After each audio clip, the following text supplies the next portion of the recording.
Hello, and welcome back to the Boston Review.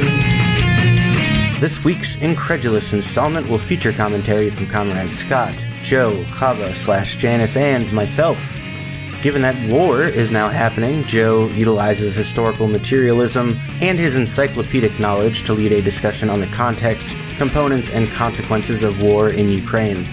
We also discuss a harrowing bankruptcy, developments on the Prop 22 clone, whatever the fuck Elon Musk is doing, and the absolute filth that slipped under the radar during war coverage.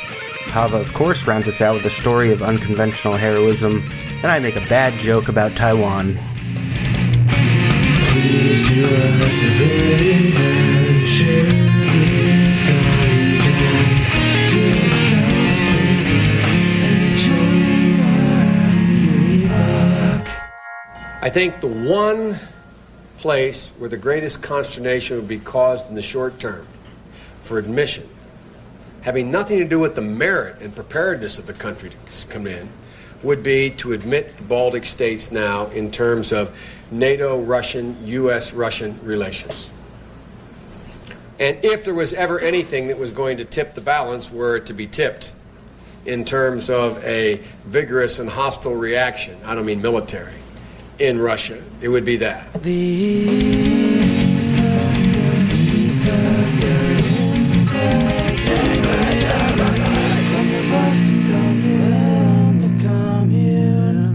Hello, folks. It's the Epoch. War started since the last time we recorded. It's not good. Go on about this war, Joe. Oh, God.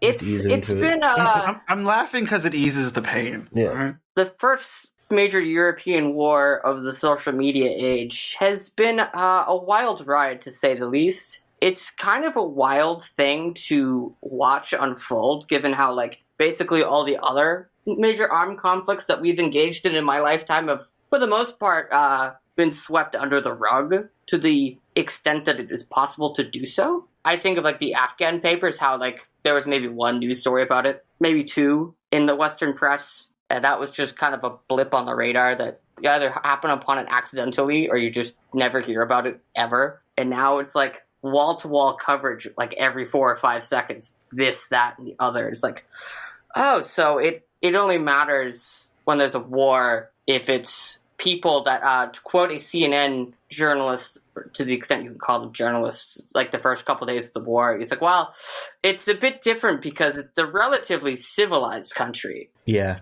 Yeah. These are people with blonde hair and blue eyes. There was a guy who actually said that. Yeah, that was even... Yeah.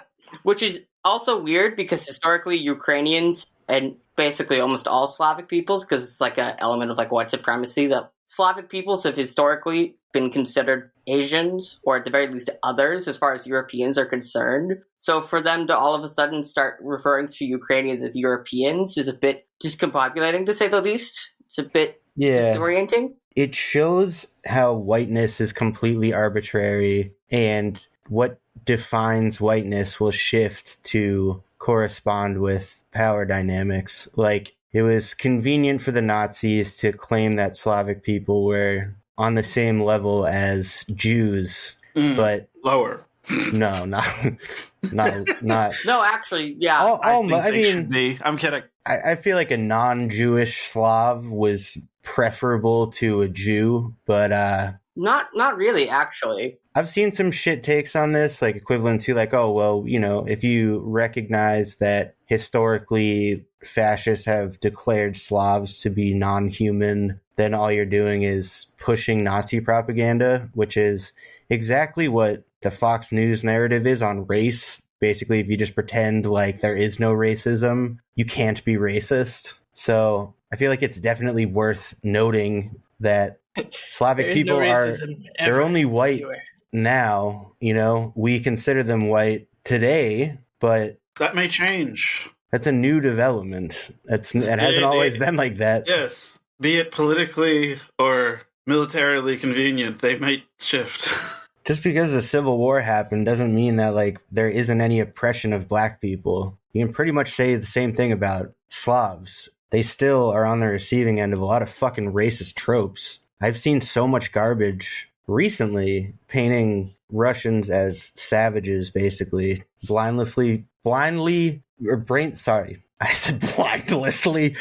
Mindlessly following, Putin's orders as if there aren't a bunch of Russians that are protesting this war. Like, this is not a popular war in Russia for multiple reasons. Yeah. One of which is the sanctions they're being hit with. Like, civilians are unable to use their money, and they have nothing to do with this fucking war. I mean, I'm going to come back to this in a second, because if you start getting into the context of what's happening, or the context of the things that set in motion, like the course that we're currently on. When you start to investigate NATO, is what you're saying. Well, it's more than just that. Yeah. The history of United States involvement in the Ukrainian government. Yeah, it's been pretty fucked up. It doesn't really reflect kindly on us. And also, like, the fact that Crimea was only historically part of Ukraine for, like, maybe 50 years. Khrushchev, in the late 50s, like, arbitrarily made it part of Ukraine during, like, a census, and, like, I think, like, 1958. And at the time, it didn't really matter, because it's just... Because it was still just the Soviet Union? The Soviet Union. Yeah. The borders didn't really matter, like, internally. Even though, like, Crimea historically has been very ethnically Russian and has very deep ties to Russia, which is why it was, like, celebrated in Crimea and Russia, like, when they were annexed in 2014, because of the fact that they had long-standing ties to Russia and were largely ethnically Russian. You have Eastern Ukraine being ethnically more Russian, ethnically Jewish than the rest of the country. And in Ukraine, in World War II, I can't remember his name for the life of me, but there was this guy who was in charge of an organization that was ethnically cleansing the more ethnically Russian, ethnically Jewish populations of Eastern Europe in collaboration with the Nazis. And he was made a national hero by the Ukrainian government, I think, like 10 years ago. Stepan Andreyevich Bandera is the guy that Joe is talking about. So that, combined with the fact that, like, a neo-Nazi party managed to gain control of most of the Ukrainian state's security services. The head of, like, the Interior Ministry and the head of, like, the National Guard is literally a neo-Nazi, has been since 2015. You have, like, the Azov battalions, which were integrated into the Ukrainian military a few years ago. And the number of hate crimes towards Jewish people and people of Russian background in eastern Ukraine has been skyrocketing the last 3 or 4 years. So there's been a genuine desire to secede from the rest of the country. And you have these factors, plus the history of NATO's aggressive expansion into the former Soviet republics in Eastern Europe. Starting with Germany in 1990, they broke a promise to Gorbachev in 1990. Gorbachev was promised, Mikhail Gorbachev, the last leader of the Soviet Union, was promised that if German unification was allowed to happen, that NATO would not expand 1 inch eastwards. That most certainly did not happen. And then what happened? The Bill Clinton presidency, that was the beginning of problems there. And it was really the George W. Bush administration of the early 2000s. It's actually during Bush's re-election campaign that we added Estonia, Lithuania, and Latvia to NATO. And it's funny because there's been this C-SPAN clip floating around the internet that we can add and post. It's been floating around the internet in which Joe Biden is talking in 1997 about how the one thing that would cause hostilities to ensue in Eastern Europe would be if NATO began integrating Eastern European former Soviet republics into NATO. The only thing that would really cause any conflict between Russia and NATO and Russia and the United States in terms of relations would be if NATO started adding former Soviet republics into NATO. Here's Joe Biden talking about it in 1997 as they are adding Poland into NATO. That is one of the best things about, like, Joe Biden being around for so long, is that at any point you can find an older clip where, like, he says something that just fucking gives up the ghost completely. Yeah. A compilation of Joe Biden contradicting and debating himself. I meant to say give up the game, not give up the ghost. Sorry. The magical wonders of C-SPAN. You can just go back and find clips from the 90s of, like, Joe Biden going on about the crime bill or about student loans or about NATO, or about this, or about the other. One of my personal favorites is it was like a Judiciary Committee subcommittee hearing in which Joe Biden is ranting about how it should be a felony to host a rave. Which was genuinely hilarious. I remember we talked about that in an earlier episode, yeah. Oh, it's still funny. When Joe Biden is actually like, get out of here, you burners. Incoherent. Whereas now it's like, it's very obvious he doesn't know where he is half the time, unless you're talking about foreign policy. So it's an interesting dynamic. Why hasn't this been the moment where they have carted Kamala Harris out to take the reins and be the president that they want her to be? Because she can't, dude. Because she's that inept at her fucking job. Like, it's kind of staggering. It's kind of amazing. There's a reason I opened the prior episode with a clip of her. We're gonna come for you, Vlad. She they just lobbed her a question and she slipped on it and pissed her pants. She ate shit. She ate shit, slipped on a banana peel and just face planted into the pavement. On a simple question about she was eating shit. Yeah, she was already she was eating shit previously, and then this happened. How can people get COVID tests? And she gave the most condescending answer possible, and ended it with, "Well, people can Google it." Yeah, that's the neoliberal hell that we live in. The whole reason Harris was made the running mate is so that it was hoped that she could go out and answer the interview questions, because Joe Biden can't be trusted to do that without accidentally slipping a racial slur in there. Yeah, and then she's such a fucking conceited bitch that and I'm sorry, but you can kind of tell that she's a little full of herself. So they're genuinely terrified that she's going to be even worse than he is. Yeah. Kamala. She can't fucking stop herself. She can't not be powerful, this arrogant lady boss. That's her whole deal. It goes with that answer for saying well, you can Google it. It's well, you can take care of it yourself. It's well, we're cutting your benefits. It's that type of shit, I think the actual quote is something along the lines of if people use their phone search engines to find hot new restaurants they hear about, and they can find directions to get across town. Where's that hot new COVID test I can get? Remember that time we tried to find COVID tests and we couldn't to go to California? Yeah, we tried to find COVID. Yeah, we tried really hard. Heard a little bit. We had a scare over here. We had tried to get COVID tests before we went on our vacation to California, and we could not find them anywhere. So we had to risk it, and we went. Whatever. We didn't get sick, so it was fine. Yeah, we were fine. And for some reason, my parents, who are doctors, didn't freak out about it like I thought they would. Yeah. The COVID tests, the government, sent us through the post office. I ordered mine the middle of January, and I just got them last weekend. Better late than ever. I don't know what that was. It'd been so long that I actually forgot about them. And it was why am I what is this in the mail for me? That's nice. Then it's kind of like you're getting a present, even though you got it for yourself. So, do you want to continue talking about how terrible Biden is? The terrible Biden. I was going to go back to the war. Back to a lot of news to cover here. We got a lot of news, got a lot of war. It sucks. Everything sucks. So, if people want to be frank about the geopolitical realities, this was kind of Russia's only play, and this is what happens when you spend 25, 30 years not only encroaching upon the former Soviet states and encircling Russia, but also we created the conditions that allowed Putin to come to power. For fuck's sake, we pretty much handpicked him, because we forced the Russian government after the fall of the Soviet Union to go through shock therapy, economic shock therapy, in which pretty much the entire Russian public sector was sold off for pennies on the dollar to oligarchs. Almost the entire public sector is sold off. Between 1993 and 1997,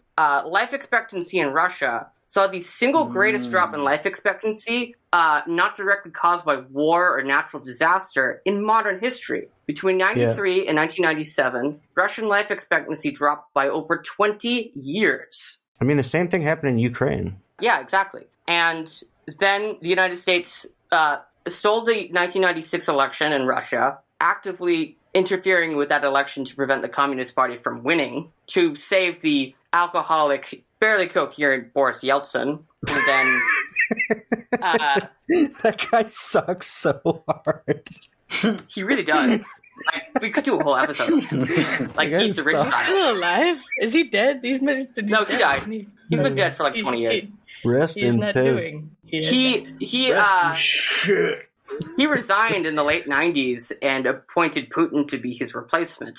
And we basically propped him up. So, like, there's also that of it all, but also we've been slowly encircling them for the past 2 decades. And realistically, you have to look back from the Russian point of view of the last time, because we are basically fascist. This country is. We have a lot more in common with America? Nazis. Yeah. And so the Russians, That's a the last time a European power penetrated their borders, like 40 million Russians died the last time that happened. And so ever since then, they've wanted a buffer between themselves and the West. Even before that, like the whole reason that they signed a non-aggression pact with the Nazis initially was so that they could have a buffer in the form of Eastern Poland between themselves and the Nazis to buy themselves time before 1941 happened. So they want a buffer between themselves and, well, because now the Nazis are gone, the United States. Yeah. We basically took in all the Nazis, but that's a whole other thing for another time.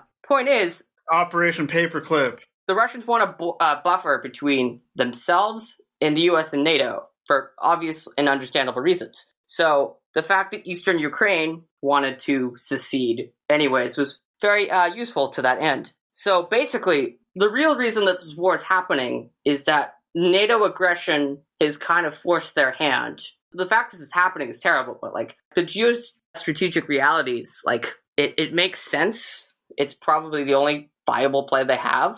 I saw reported yesterday morning that the Kremlin's demands for ending the war in Ukraine are, which if you ask me, are actually very reasonable. The Ukrainian constitution must be changed to guarantee it won't join any blocs like NATO or the European Union. Recognize that Crimea is part of Russia, and recognize that the eastern separatist regions that I have already mentioned as independent. Those are the only conditions that they have.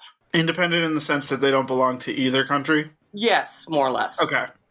I mean, they'd still be within the Russian sphere of influence. An autonomous republic? Yeah, of course. I mean, yeah. But I mean, Russia has several autonomous republics that do function autonomously. Like, they have a bunch of oblasts. Huh. Oblasts! And those oblasts have dope flags. They do. And if we're being real, this whole situation could have been avoided if the U.S. was like, okay, fine, we'll agree that Ukraine will never be part of NATO. Yeah, we're not going to do that. We're not, but like... Props to Ireland.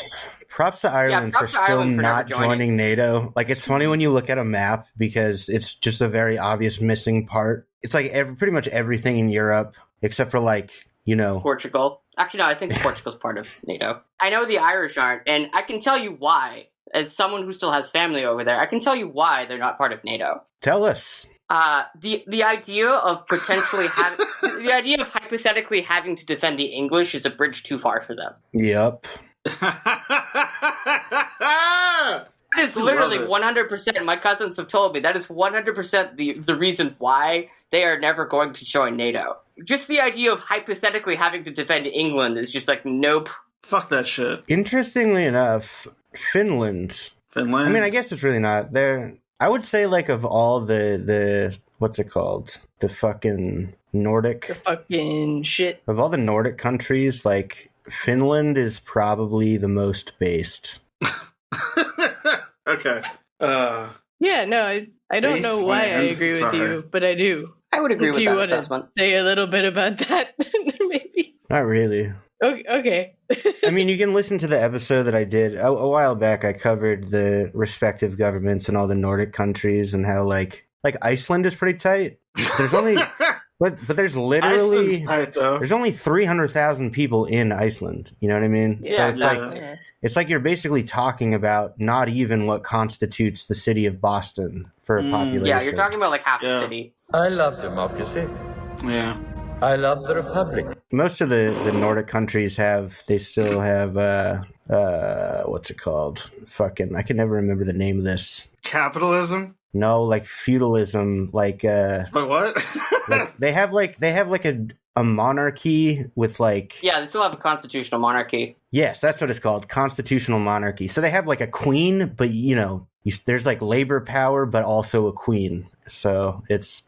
Yeah, it's very weird. It's sus, but it could be worse. It's that governmental structure is plenty sus. It's pretty fucking sus. They're the imposter, yeah.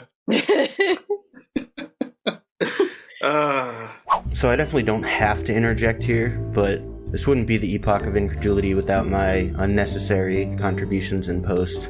Finland is fine, I guess. They don't pose any major threat to the development of socialism as far as I can tell, and they aren't uniquely evil. They represent a geopolitical middle ground in several aspects. Finland was at the center of a tug-of-war between Russia and Sweden for centuries. Finnish was kind of the language of the peasantry under the rule of Swedish nobility, and there are still some remnants of that power dynamic. And then Finland was taken by the Russian Tsardom, and subsequently hit with one of the worst famines in modern history, so when they finally gained independence from Tsar Nicholas II and the Bolsheviks came to power, war broke out between the Whites and the Reds, and then the Finnish troops fought both the Nazis and the Soviets in World War II. So, I mean, sure, a socialist republic would have been cool, but they settled on a parliamentary republic instead, and were able to maintain positive relationships with both the Western and Eastern blocs until the eventual collapse of the latter. The Soviet Union had been Finland's primary partner in trade. Now, Finland consistently ranks as one of the happiest countries, if not the happiest country, in the post-Soviet world. It'd be easy to criticize Finland's participation in global capitalistic ventures like the IMF and the World Bank, as well as some concerns about discrimination against other ethnic and linguistic minorities of Europe, but they have solid public infrastructure and a generous welfare state, and like I said, they've remained mostly independent from NATO. Finland is basically the poster child for social democracy, and that model would probably not be possible without some net flow of capital from the global south. The last thing I'll say about it is that, don't cheerlead the war? That's one thing I want to say. I'll get to that later. It's going to get worse, and I know this is going to sound bad, but, like, honestly, the sooner that the Russians win this war, the better, probably, because what? The longer this drags out, the more civilians are going to die. The sooner the Russians decide to stop the war. I wouldn't say win the war. There's no winning this war. That's the unfortunate thing. There is no winning this war. This is like Iraq for them. There's no winning this, Joe. I'm sorry. Winning in the sense that they get the concessions that they wanted Ukraine not to be part of. They're not going to get them right now, though. They need to stop the war. That's the only thing they can do. That's literally the only path they have that's, like, humane and reasonable. Like, for context, like, none of us, like, talking about, like, the problems with the Ukraine and, like, the history of, like, NATO and all this shit, like, is a fucking endorsement of Putin or what Russia is doing, okay? I believe the best thing, the smartest thing, the only thing that Russia can do is just stop the war. Like, that's the only fucking thing they can do, because on the ground, nobody knows what the fuck they're really doing, what the fuck's going on. Like, this is pointless. Like, they're not gaining anything by doing this. Putin is essentially throwing, like, a fucking geopolitical tantrum. And so, like, the only thing that he can do that's reasonable is to just, like, okay, this is not going to advance. We're not going to get anywhere. It needs to stop. I'm not 100% sure he's not getting anything. And also, dude. It's not really possible to understand what the internal calculus is, because there could be things going on, like, let's be real, Russia is basically, the only people who really matter politically in Russia is Putin and the oligarchs. Yeah, and I'm not fucking thinking about that. I'm thinking about, like, the regular people. I will say it is an interesting consequence of one of the sanctions, like, kicking most of the finance institutions in Russia off of the SWIFT international payment system, is that it might actually accelerate the demise of the US dollar as the reserve currency of the world, because as a result of this, the Russians have turned to China's payment system, which is a potential interesting consequence. And see, like, sorry to interrupt, but one positive that I can take away from this, heading into it, if anything, is that it sort of solidifies this new era of multipolarity. I mean, we can't forget what this is really about. This is ultimately still a war over resources. Like, every fucking conflict that has happened in the last, I don't know how many years, but many, it's basically just people trying to get oil. And I would say, to a degree, this is also about, like, demonstrating political hegemony and the power to just do whatever the fuck you want. Well, yes, but I mean, the reason that we can do that is because we have all the fucking resources. Nobody would take America seriously if we had no economic power, if we didn't force the world to do trade in accordance with our whims and using our currency. nobody would fucking take us seriously. Europe doesn't take us seriously. And the only reason that the rest of the world takes us seriously is because if they don't... Because we can direct the IMF and the World Bank to basically crush we will economy. take their entire economy from them. And this changes the... Or occupy them militarily. Yeah, but I mean, it's like we don't even really have to do that anymore. You can just create an IMF contract that forces them to do that shit to themselves. And then from an American standpoint, like if we can sell them a bunch of useless like medical shit that that's true. They could manufacture like within their own economy, if they're buying their shit from like Pfizer instead of manufacturing it locally, then that's GDP for us. Yeah. And okay, I do have a little bit just to say that like just seeing a lot of like kind of cheerleading of the war from various sides, especially from like for liberals. War is sports for liberals. And I think, like as leftists, I think an important position that we should take is that like fantasy a situation of like, what if we're in a communist country and we have to go to war with some capitalist power? It's like, okay, that's not the situation we're in right now. That's a totally fucking different situation. So like, let's divorce that from this. I don't think we should be involved or in any way in favor or invested in like wars of empire like this, an empirical this disaster that we're seeing in front of us. I don't think we should like. The only stance that you can take is that you have to be against a war happening, and you have to hope that the leaders decide to stop it. You know, not try to fucking win, because that was implied that they just continue killing people. Just stop fucking doing this. Stop fighting. You know. There is no winning. Like, there's no such thing as winning. There's no winning a war anymore. Everybody is bad. There are no good actors in this. Yeah. I mean, two imperial powers are no communism to speak of here. This is fucking Ukraine, which is basically a U.S. puppet government, versus Russia, which is the government that is sort of de facto exists because the Soviet Union doesn't. You know what I mean? If anything, Russia is basically just... two empires are knocking heads. It's really just like a supercharged version of the United States, created in the U.S. image and because of the shock therapy of the 90s. Sounds terrible. Yeah. That's realistically what Russia is. Yeah, perfect answer. It's a pretty good way to put it. And I think like the cheerleading, because God knows our media loves war because it's great for their bottom line. Yeah. The sanctions that are coming out, there was oil sanctions announced this morning, and I really think that these sanctions aren't actually designed to hit Russians for the most part. That's like kind of like an ancillary or secondary bonus effect. I think they're really designed to make things economically so unbearable for Americans that they will blame this on Russia and clamor for American involvement, like things like the no-fly zone, like because like oil prices are going up, and it's not necessarily because of Russian oil import bans. It's actually because largely because of price gouging, and the oil companies can like. The oil companies can basically just write it off as, oh, we're not price gouging. It's because there's a shortage of supply because of stuff going on in Russia, even though realistically Russian oil imports only account for about 3% of the oil needs in the United States. Yeah, Russia has other fucking clients. And there's been a record amount of price gouging going across the board. Starbucks, gas stations, everywhere. Yeah, I had to pay $4.29 for gas. You pair this propaganda about how gas prices going up because of Putin with the already 7.5% movie inflation theaters. in the United States. It wasn't just AMC that raised their prices for the Batman. They raised their prices for all movies, but every other fucking theater chain did it too. They just didn't tell anybody. Yeah. So. We talk about oligarchs in Russia. Like, this is how oligopolies function. This is the shit that you literally learn in Econ 101. You get all this shit going on, and you can already kind of see it at my workplace, where everyone's kind of a right winger. Where it's we should do something about this.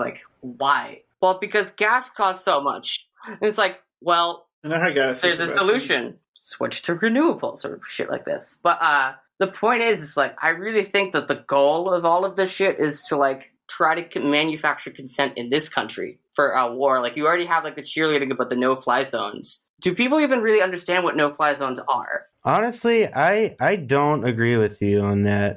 I say that I disagree, but it's really a yes and. inflated gas prices will piss people off, and that anger could be harnessed to support or justify military intervention in Russia. My guess is that most Americans are unaware that sanctions actually exempted oil and natural gas when gas prices spiked in the United States, so that's just further evidence of price gouging. So yeah, I think there's another piece to the story, and that's basically what I touch on. I mean, I still think that it raises the stakes so that there is more of an incentive for war, but I feel like part of this is almost just people in the United States are already just kind of co-signing the misery of Russians who have nothing to do with war just because we can't see Russians as individuals. You know what I mean? Like everybody is just an extension of Putin somehow. People do not really give a fuck about like the material conditions of Russians. Nobody is sad that Russians are suffering except for communists. You know what I mean? And the thing is, most Americans don't even care about the suffering of other Americans because you have this little reaction. That's also true. I'd like to. That's what I'm saying. Like Medicaid, like the conditions like Medicaid cuts or whatever happening in like the South and during the Trump administration, you have liberals being like, "Well, it's your fault for voting for Trump." It's like, right. Don't care about suffering. My point about this is that like shit is going to get bad enough in Russia. It's one thing if Putin is forcing civilians into a war they don't want to fight. It's another thing if the United States responds to that mobilization with crushing sanctions. Yeah. That would make it so much easier for Putin to justify getting into a hot war with the United States.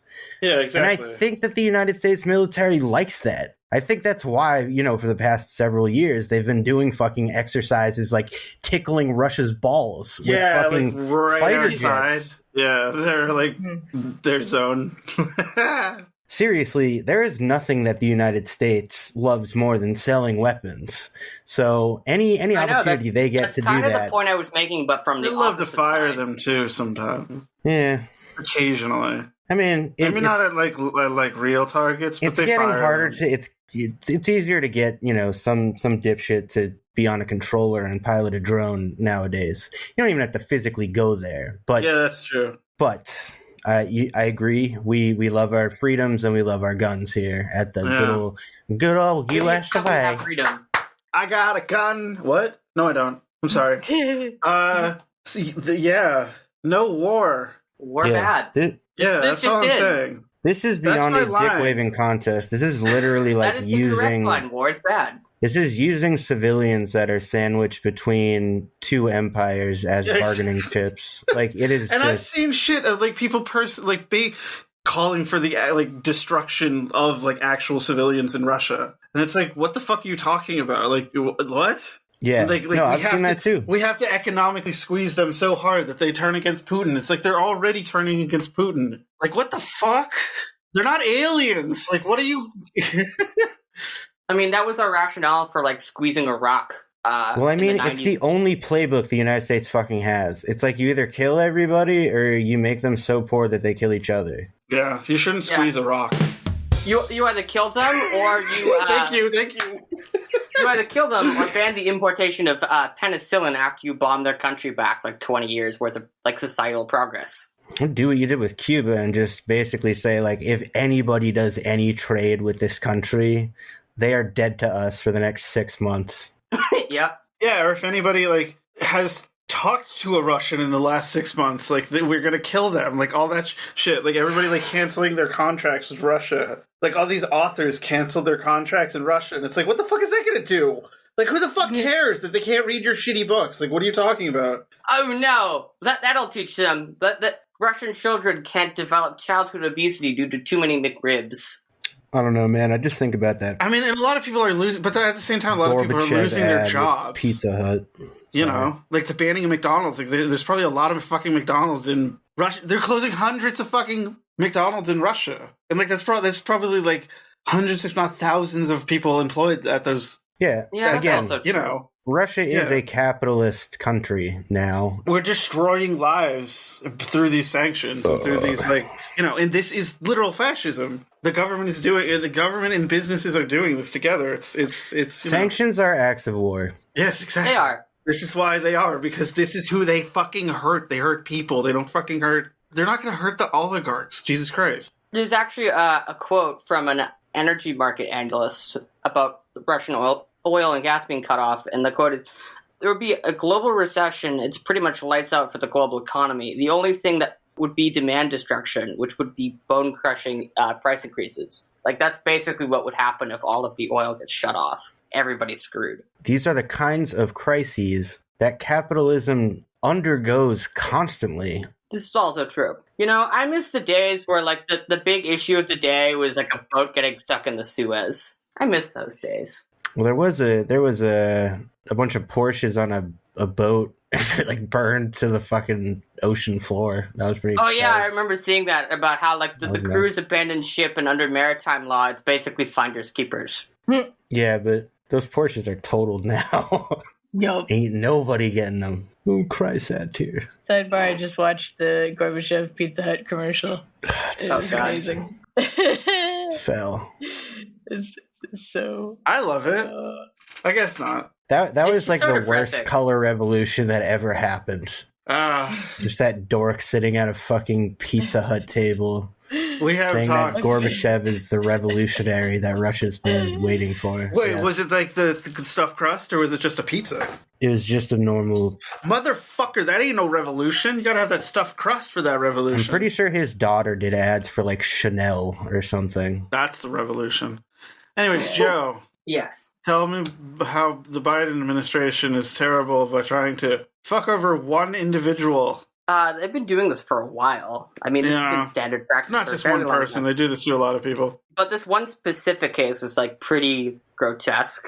It's also, grotesque considering the fact that he's the reason that, bankruptcy protections do not encompass student loans. He wrote the literal bill that reformed bankruptcy law to exempt student loans from those protections in 2005. So, pulling it up. Pull it up. I was just going to do that. So today, the Department of Education was scheduled to haul Heather Smart into court to contest her claim that she can't pay $95,180 in student loans from her time attending New Mexico Junior College and East New Mexico University. Smart is filing for bankruptcy because of a debilitating cancer diagnosis. According to official documents, she is currently unemployed due to being in the process of receiving extensive medical care and treatment for myriad issues relating to several forms of aggressive and invasive cancer, as well as a blood disorder. She's expected to begin the first in a series of invasive surgeries just days after a court date opposite the Department of Education, at which point she will be unable to maintain successful or meaningful employment for the foreseeable future and may potentially be permanently disabled as a result of treatment. Right now, she owes approximately $1,017 a month in federal student loan debt. Her unemployment sums up to $1,888 a month. The official position of the Department of Education is that Smart's condition is not sufficiently hopeless. Quote, when her health improves, she has college degrees and is capable of maintaining full-time employment and can maintain an appropriate standard of living while repaying her loans. To that end, she has been able to maintain good jobs in the past and can do so in the future. She has the burden of proof that meets all three criteria of the Brunner Rule. The so-called Brunner Rule, named for a student debtor named Marie Brunner, who attempted to use undue hardship in 1987, has become a near impossible standard that one has to meet to get student loans forgiven through bankruptcy. Under the Brunner test, 3 counts that have to be proven are an inability to pay loans and maintain a minimal standard of living, the unlikelihood of financial circumstances improving in the future, and a proof of good faith effort to pay back your debt. In other words, the Department of Education feels that Smart, who may be permanently disabled as a result of her cancer treatment if she survives it, hasn't proven herself to be convincingly and lastingly hard up. Fuck it. Fuck this country.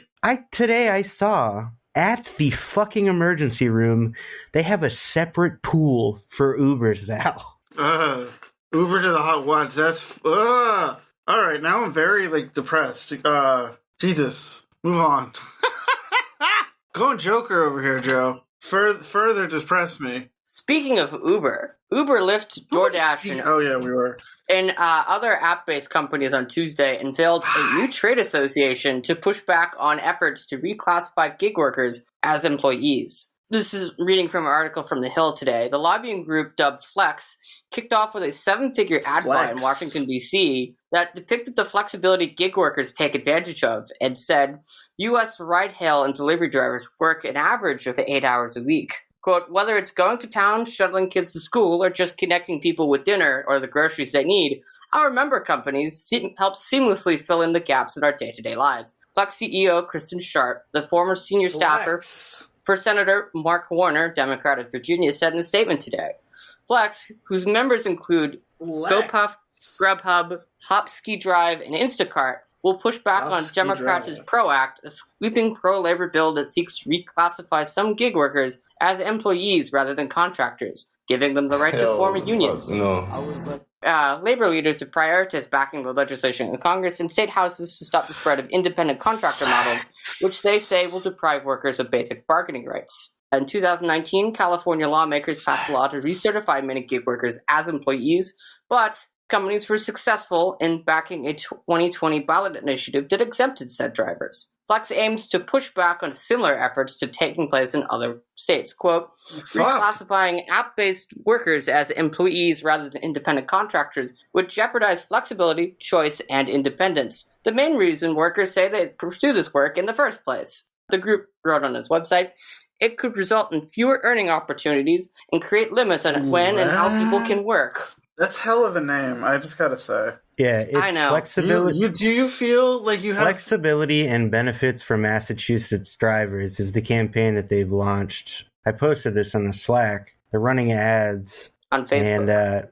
And, I saw this legislative session, Massachusetts lawmakers can stand up to protect the independence of app-based drivers. So this is how they're marketing the Prop 22 phone. Do you love how much flexibility you have as a Lyft driver? Is that the thing you love about it? I mean, if I'm being honest, yes. Oh, come on! I'm sorry. How about this? It's the truth. How great is it to pay for your own repairs? It's fucking great. It's so great. My credit score is fucked now because of that. There you go. There you go. That's the flexibility you're getting. You have the freedom to pay your credit own score way. is like 6 something. It's not great. Yeah. Is that good? I don't know. Actually, you know what? Thanks to the right to repair, you can fucking go wherever you want to pay for your own repairs. So that's what freedom is. Thanks to my need to have my repairs fucking done immediately so that I can go back to work. You know, I can't go to my dealer because my dealer is like, yeah, make an appointment for 2 weeks from now. I'm like, no, my bumper just fell off like today and I need to work tomorrow or whatever. You know, I need to like work as soon as possible. And I can't wait for that. Say flex. Flex. Everybody say flex. Flex. Flex. Oh my God, that was weird. Okay. What is this bullshit with Elon Musk and his union? Apparently... I saw this from while I was having dinner right before we started our meeting on the Guardian's website, and I was just sifting through. This is the headline. It's a very quick article, so I'll just read it because it's wild. Elon Musk challenges United Auto Workers Union to hold a vote at California Tesla plant. Tesla's chief executive says he's inviting the United Auto Workers to hold a vote in the electric car maker's California factory. The announcement comes 3 months after the billionaire criticized the Biden administration of Democrats for a proposal to give a union-made, U.S.-built electric vehicle an additional $4,500 tax incentive. Tesla and foreign automakers do not have unions in their factories in the United States. People be getting fucked up by like the machinery there too. There's been some horrible accidents. It's very Dickensian. Organizing a Tesla plant would represent a major victory for the auto workers, which has largely failed to win the backing of workers at foreign-owned automakers or electric vehicle startup assembly plants, many of which are in the South. In his tweet on Thursday, Musk said the real challenge was the negative unemployment in the Bay Area where the factory is located, and not compensating people well would make them leave as they have many offers. Quote, I'd like to hereby invite the United Auto Workers to hold a union vote at their convenience. Tesla will do nothing to stop him, end quote, which is weird. The auto workers didn't have an immediate comment on his tweet, but analysts said his actions over the past year don't match his rhetoric. Yeah, no shit. Last month, Joe Biden, whom Musk earlier this year compared to a damp sock bucket. What? Apparently, Elon Musk compared Joe Biden to a damp sock bucket. Damp sock puppet. Okay. I was like, is this some fucking Canadian metaphor? acknowledged Tesla's role in making electric vehicles. However, Musk has also faced the ire of the National Labor Relations Board, which last year ruled his company violated U.S. labor law and ordered Tesla to direct him to delete a 2018 tweet saying employees would lose their stock options if they formed a union. Tesla subsequently appealed the ruling with the New Orleans-based U.S. Court of Appeals, and that case is still pending. In the 2018 tweet, Musk wrote, quote, "Nothing stops Tesla team at our car plant from voting union. Could do so tomorrow if they wanted, but why pay union dues and give up stock options for nothing? Our safety record is two times better when the plant was United Auto Workers and everybody else already gets healthcare," end quote. Yeah, dude, you can't fucking do that publicly. He's so bad at this shit. Or the so time where bad he's going to take Tesla private and got in trouble with the SEC.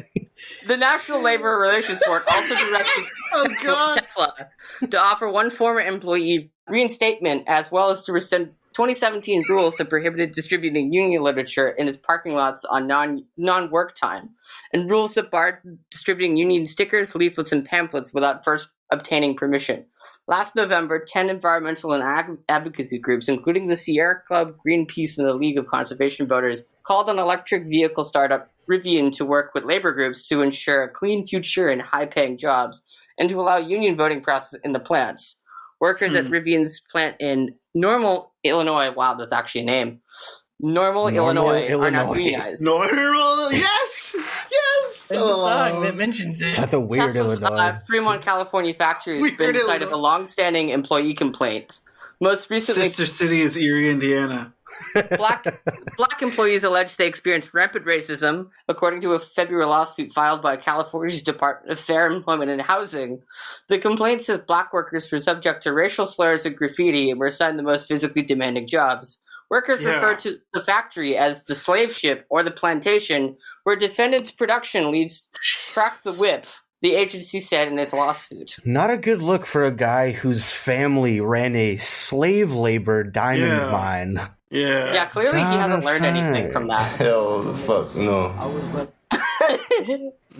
He's just like an unhinged psychopath. He's so dumb. I fucking sometimes I not a Ben Folds fan. Sorry. I don't know if I like it or I hate it because he can't be subversive because he has no good ideas. He's okay. He's not like Dick Cheney. He just wears it on his sleeve. He's so unqualified. Like that tweet about traffic. It was for the love of God, Google the word train. Yeah. Traffic is the ultimate enemy, the final boss. And it's what are you talking about, dude? That's sort of the. Is that just because your intern is late with your lunch? Calm down. You know? He does that malignant narcissist thing where he's just I'm just objectively cool, and if you disagree, fuck you, you suck. Yeah, he does do that. You're right. That's why we call him Dank Musk, I don't know. I mean, that's what he basically tried to do with the SEC 2 years ago. That tweet where he's I'm going to take Tesla private, and then he got sued by the SEC for market manipulation. It was the stock crash also. Yeah, that was amazing. When he smoked weed on Joe Rogan, a bunch of people started selling stock. He was tripping on acid and just tweeting stuff, and Grimes was please stop. That feeling when a tweet costs you $20 million. He didn't care. He's Elon Musk. Yeah, exactly. He's a billionaire. Anyways, I just want to say also real quick, a number of anti-trans bills have passed. Oh, that's right. In Texas. In other countries. And other countries, Jesus. And also Texas. And other states. But Texas. And Florida, there's the Don't Say Gay bill also that passed. And it's very depressing. If you're one of those fucking self-righteous liberal jerk-offs who's oh, well, just move out. It's you don't care about the material conditions that people have to genuinely face and have to realistically deal with. Because it's not just, you can't just move out, Yeah. Yeah. Like Ben Shapiro says, if climate change is a problem, why don't you just move away from it? Yeah. Yeah, just move inland, and then sea level rise just won't be a problem anymore. His Batman review is terrible. Just like his Dune review, he missed all of the themes of the movie. It's pretty fascinating. It's he watched a completely different movie. I didn't see it, but I saw a screenshot of it, and it made me think of Scott, because he was the more I see it, the more I hate it. It's Scott's gonna love this, because Ben Shapiro hates it is probably good. Yeah, no, he missed all of it. Like, he's a fucking obnoxious son of a he bitch. misses everything. That's kind of the point. Well, actually. Well, yeah, he's a dweeb. He's a sexless dweeb who can't fuck his wife, and he's sexually attracted to his sister's big tits, and that's basically, that's who he is. Jesse, did you have a thing? I'm sorry. Also, COVID is down 70% in Massachusetts, so. Woo! Yeah. I just wanted to touch on, well, the first thing is Biden talking about how he was going to, in response to the, all the violence that has arisen from defunding the police, he plans on funding the police more. What's that, Jack? You said refund the police? Okay.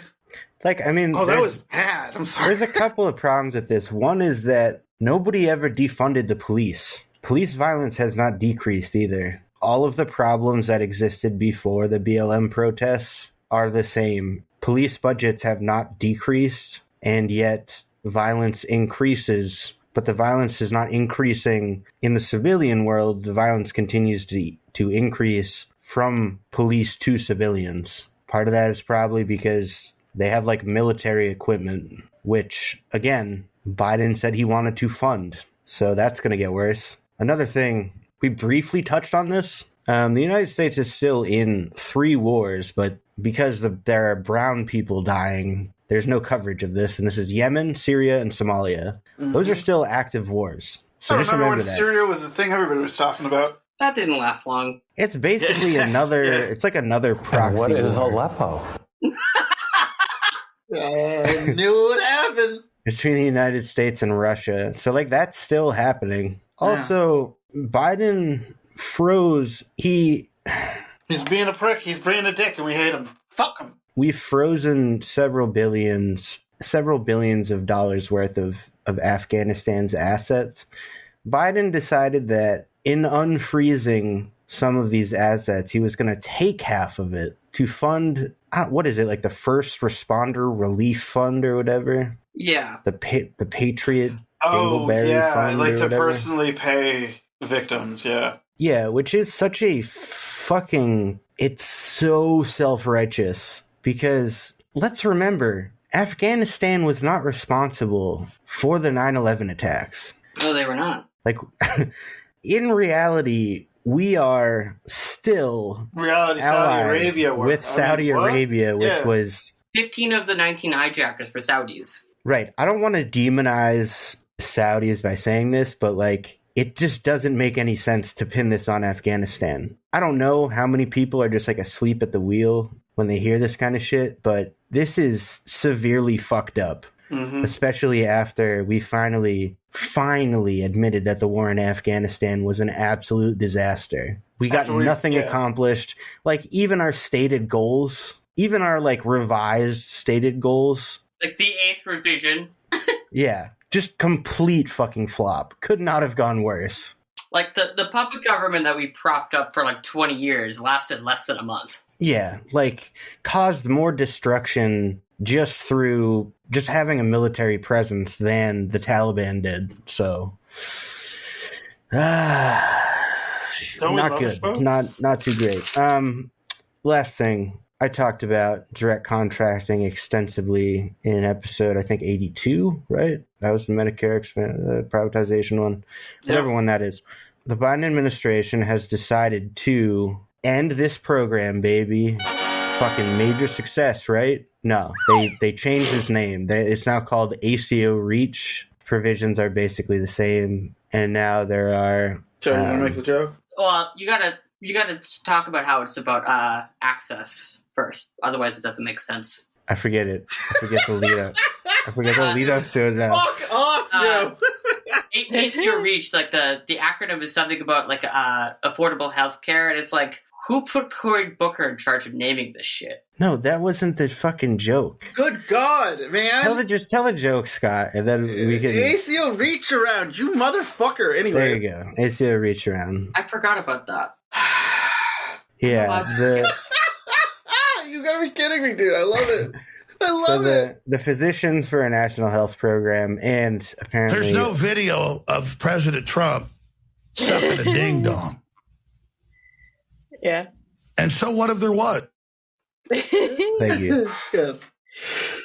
So as of today, March 8th, that's when we're recording this. Sorry I can't edit at lightning speed. Yeah, fuck off. I'm also going to be working Friday, Saturday, and Sunday this week, so you'll be lucky, listener, if this comes out by then, because otherwise you're going to wait a long time. But this morning, a coalition of... War might be over by then. 200...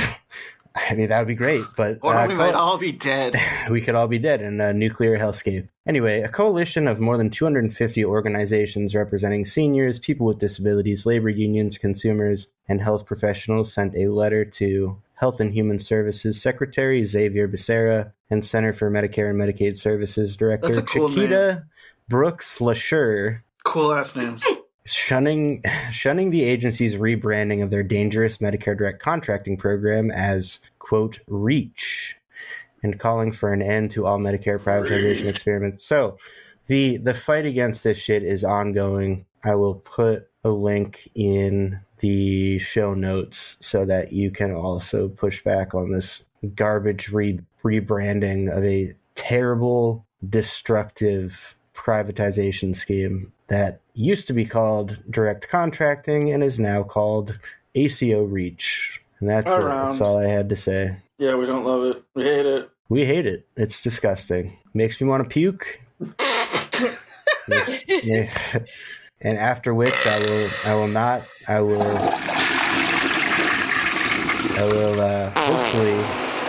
hopefully after I vomit, my healthcare will not have been co-opted by I don't know, fucking Aetna. I already am eating from the trash can all the time. Bringing a lot of the old ones back. Anyways, Chava. Yes. Do you have a pet? I wish I did. Then tell me something you don't know. Tarantula hawk. Well, it's not a tarantula. Or something. And it's not a hawk. Wait, this can't be made up. What's... shit. Hi, I'm Janice or something, and this is something I don't know. Or something. Yeah, it's something about shit in sus. Or Something about shit. Yeah. Something that you don't know. I had a pretty good time this week. I was like, how long is it gonna fucking take me to find a thing that I can't make up? And it took me like 20 seconds. Do you have a link? I got really lucky. Yes, I do. Okay. Here it is. Oh! I wish Kara's gonna love this one. North Carolina woman fighting DMV to keep fart vanity plate. This is a fight I can get behind. Yeah, look how happy she is. She looks very, yeah. Friends, Smokies, North Carolina farts, SM. I love how the title of the video clip says, Heroic North Carolina woman fights to save her license plate. Yeah, She is a hero. She is a hero. She's a hero. Even though I politically disagree with all the things that Jimmy Fallon, well, not his opinions on Jimmy healthcare. Kimmel. I think this is Jimmy Kimmel. Jimmy Kimmel, actually. yeah, well, I mean, especially disagree with things. Who cares? They're the same dipshit. It's a useless Jimmy. Who cares? Useless Jimmy. We might want to go back and I'm find useless out Jimmy. earlier. What's up? I don't got any use. What's going on? Oh, do you need me to do anything? No. Oh. Even if I did, You son of a bitch. I'm useless. They would mug you every chance you. they got. They would rip your fucking feet off. This woman is incredible.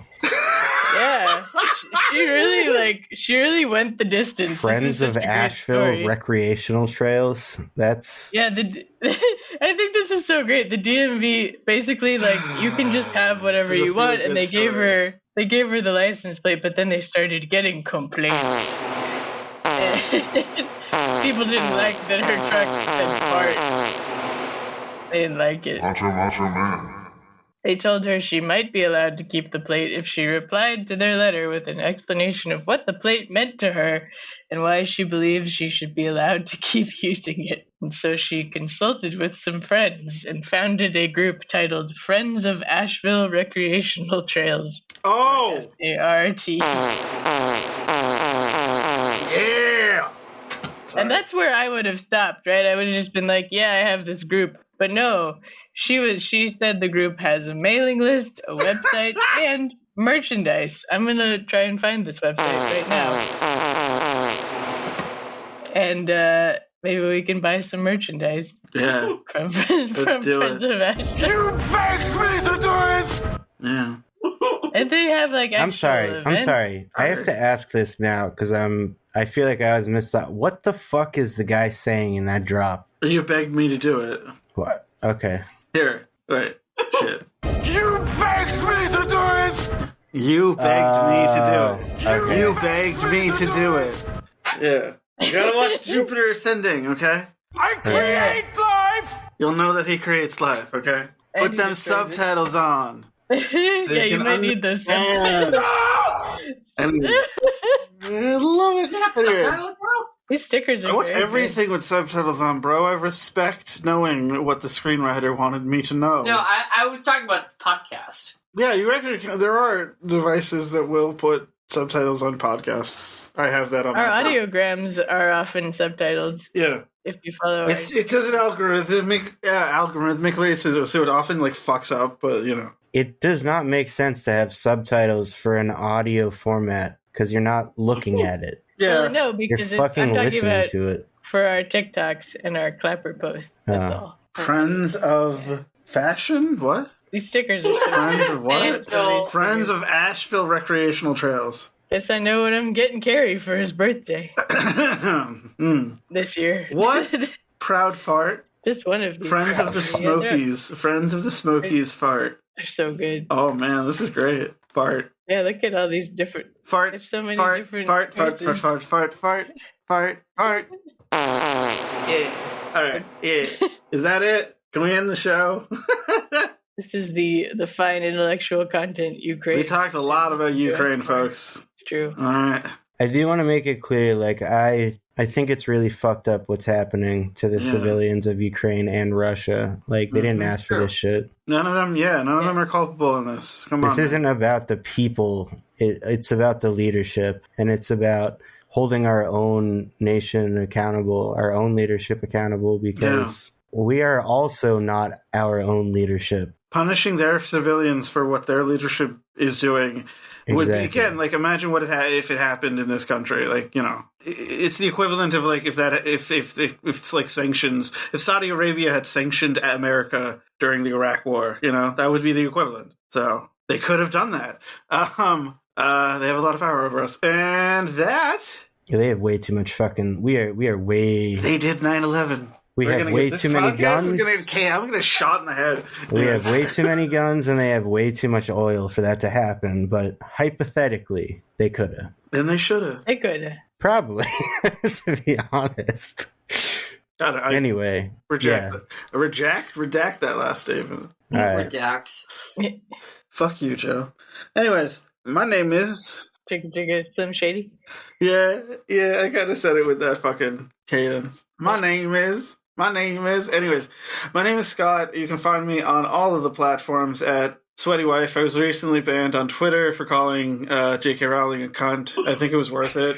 A little bit, like, in one hand it's worth it, on the other hand, like, it was kind of probably, because I got banned for 6 days, so that's kind of extreme. So, hey, that's not great. But yeah, follow me at Sweaty Wife. I'm thinking about, like, you know, I'm teasing the idea of making more music. I'll try to make more music. Calm down, Jesse. And Chava, both of you guys, calm down. What have I been bugging you about? I think that's just your guilty conscience. It is my guilty conscience. You know that you need to do it. I know, fuck off. My brain is still in recovery mode from taking in so many high-level important ideas. No, Joseph. Oh, God, why me? You know, it's funny, I'm the only one... Because you're on this show, everybody's gonna tell their fucking... Yeah, I'm Joe. It's really not worth finding me on the internet, because I don't have the energy to literally do anything anymore, so... Oh, that's so sad, dude, I'm sorry. Someone else go. Hi. Chava. Little Chava. I'm Chava and/or Janice. I have many names, like Gandalf. You can find me on the internet looking at boobs. You can find me. I'm sorry, I fell down a Reddit hole trying to remember what Ben Shapiro's sister looked like. Would you display this as a trophy? There's a lot of boobs on here. Anyway, you You can find me at readingsbychava.com. CHAVA. Genuinely very My name funny. is spelled. Check that out. If you are on Facebook and you or someone else you know is like just fucking confused and sad about life and your relationships and you don't know what to do, there's probably many things you could do, but one of them is you could go to my business page, which is called Simcha Peer Counseling. It is spelled SIMKHA, and I use yet another name in that context, but please check it out and contact me if you want to just hang out and talk about life, you know? I've been through some weird shit. I have some things that I would say that I know, even though I don't like to say that I know things, and maybe I can help you. She can help you. Go back to looking at boobs now. Looking at boobs. He's Jesse. And he's... You can find my music at soundcloud.com/contingentsboston. Pending Scott's getting off of his proverbial ass. Dude, calm down. I guess it would be like if he gets on his proverbial ass and makes some music with me. We'll have a track, but, you know, not sure what to do with it. Give it to me. Stuff that I just haven't. Okay, maybe. Give it to me then. I'll fucking figure it out. Then there we go. Then we'll have some cooked up for you, probably. It's not a bad idea. Shit, I do that. What are you talking about? Shit. Oh yeah, soundcloud.com/contingentsboston, CONTINGENCE Boston. Remember to hit up comrade-rosie.org. Now you can select that getting involved tab and choose one or more mutual aid groups to donate your time, labor, and or money to, because people really need your help right now. Because I did update that page. You're welcome. Actually, I have to give Chava like 99% of the credit actually on that. Give it to Ellie, because Ellie did it originally, and I just went back and I looked at all the things again.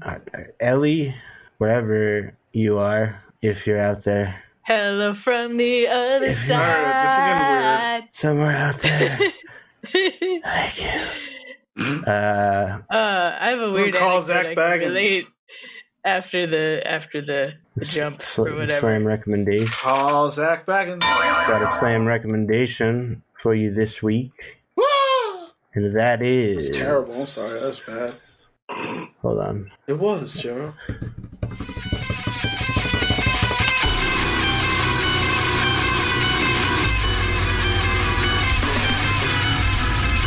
An album entitled Vile Reincarnation. Oh no.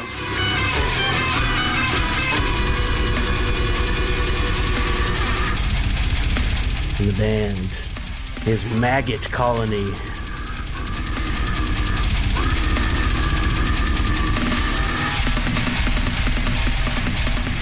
I need to learn how to like quickly toggle back and forth between my inputs so that I can like actually play it for you guys. I know they're from Asia, but I don't remember where. Shit like that, you know. That's what they sound like. Yeah, that would be crazy if they did.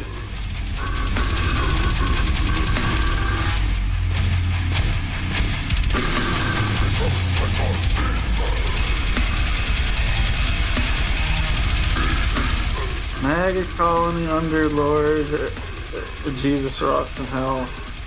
Oh, they're from Taiwan. So they're from China.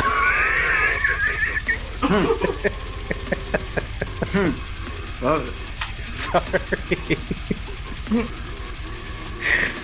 Hey, that's over and funny just to me. like oh man. I'm sorry. Oops. No, fuck you, rules, architecture, rules! It's like with the table it's that. I don't know why, because everything that doesn't get fucking old for me, but okay. Just like he said, go get involved in some unionizing efforts, like go to Starbucks or some shit. Join an org. Get involved in mutual aid. Do some shit, you know? Do some shit with your life. Go do some shit. Epic Incredulity on Patreon. Please, patreon.com/epic incredulity. You can find all of our tasty morsels early. Just for you, baby. Ooh, just for you. And we are Everything we do we for are you. Epic Incredulity on all the major platforms. We're on Facebook, Twitter, Instagram, TikTok, Clapper. We're more Epic Incredulity, I believe, on clapper. No, didn't you change it? We are more epic. There's like a 3-month thing where you can only hold on. I'm double checking. I think more epic incredulity is the old one, and epic incredulity is the new one. Wait, what? Yeah. The original epic incredulity was the one that you took over from Carlene. No, wasn't that name like something with pies or whatever? No, that was running with knives, but it got changed to something epic with pies, running with knives. Shit! Why do we have 2? I'm so confused. I don't remember why this happened. Running with knives. So confused right now. Because we used to have Carlene one. gave us an account. Yeah, she did. And we already had an account on God Clapper. damn it. You didn't integrate the 2 into one, and that's the mistake that happened But why? here. You're in charge of the fucking Clapper TikTok, not us.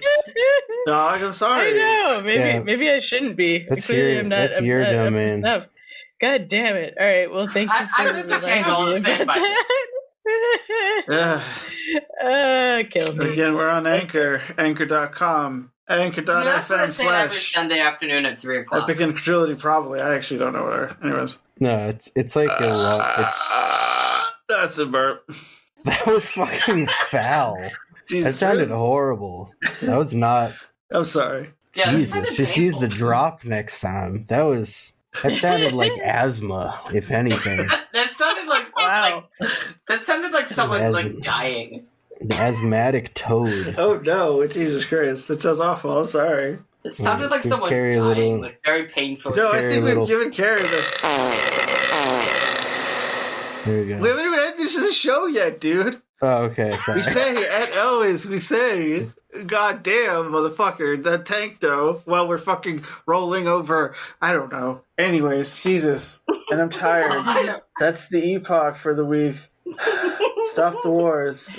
Yeah, wars sucks. Wars suck. They suck. They suck. Stupid. Fuck those wars. We fought on wars. That's really loud.